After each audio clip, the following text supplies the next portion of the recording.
Assalamu alaikum wa rahmatullahi wa barakatuh. Mes frères et sœurs, nous nous retrouvons pour la suite du chapitre qui s'intitule Des attributs des amants dans le Coran, avec le numéro 2, l'amour d'Allah pour les repentants. Tawwabun. L'amour que Allah porte à ceux qui ne cessent de revenir à lui par le repentir provient de cette conformité.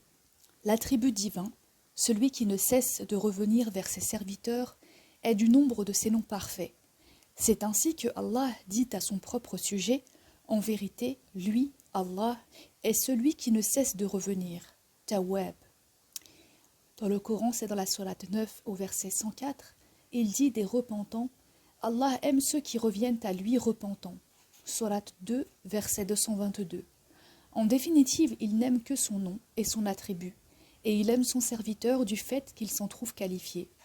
Mais alors, celui-ci est décrit par cette qualité seulement dans la mesure où l'être vrai la lui décerne, étant donné qu'il revient vers son serviteur en chacun de ces états blâmables qu'il éloigne de lui, et qu'on nomme péché, denb, désobéissance, ma'asiya, et transgression, mukhalafa.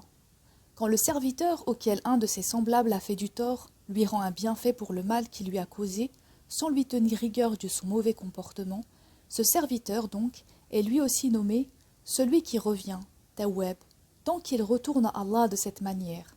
Toutefois, seul celui qui ignore que Allah est avec lui en tout état peut valablement revenir vers Allah.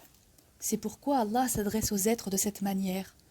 Vous retournez à Allah pour telle chose, mais seulement quand ils sont inattentifs au fait que Allah est avec eux en tout état, ainsi qu'il l'a consigné dans son livre.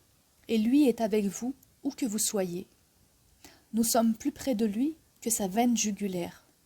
Si tu retournes à Allah à la suite d'une reddition de compte ou d'une remise en question, tu fais preuve d'un repentir réel qui te conduit d'une condition à une autre.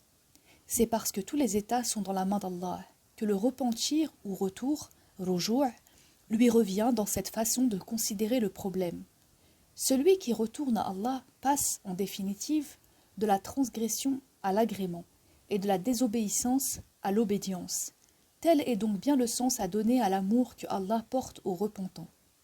Si donc tu es de ceux qui pardonnent un mauvais comportement que quelqu'un a eu à ton égard, Allah revient à toi en pardonnant la disposition coupable que tu as pu avoir à son endroit. Il revient ainsi vers toi par le bienfait. Connais dès lors les réalités intimes des choses. Comprends aussi les significations principielles attachées aux paroles que Allah adresse à ses serviteurs et discerne enfin les multiples degrés hiérarchiques, maratib, pour que tu sois du nombre de ceux qui connaissent Allah et sa parole. Cet amour que Allah a pour les repentants est énoncé à la fin du verset mentionnant l'inconvénient résultant de l'indisposition mensuelle des femmes. Sourate 2, verset 222. Le prophète, sallallahu alayhi wa sallam, a dit « En vérité, Allah aime le séducteur repentant, c'est-à-dire l'être éprouvé et qui veut que Allah l'examine par cela même de ses serviteurs à qui il a fait du tort. Aussi revient-il vers eux en usant de bienfaits à leur égard en compensation des torts qu'il leur a causés, puisqu'il revient vers ceux-là qu'il persécutait. Toutefois, Allah ne peut les éprouver par les désobéissances. Gardons-nous de lui attribuer un tel comportement, même si tous les actes en tant que tels doivent lui être rapportés, car ils ne deviennent des transgressions qu'en vertu de la sentence, hukm, de Allah qui en décide ainsi. Tous les actes d'Allah sont donc parfaits en tant que tels. Comprends bien cela.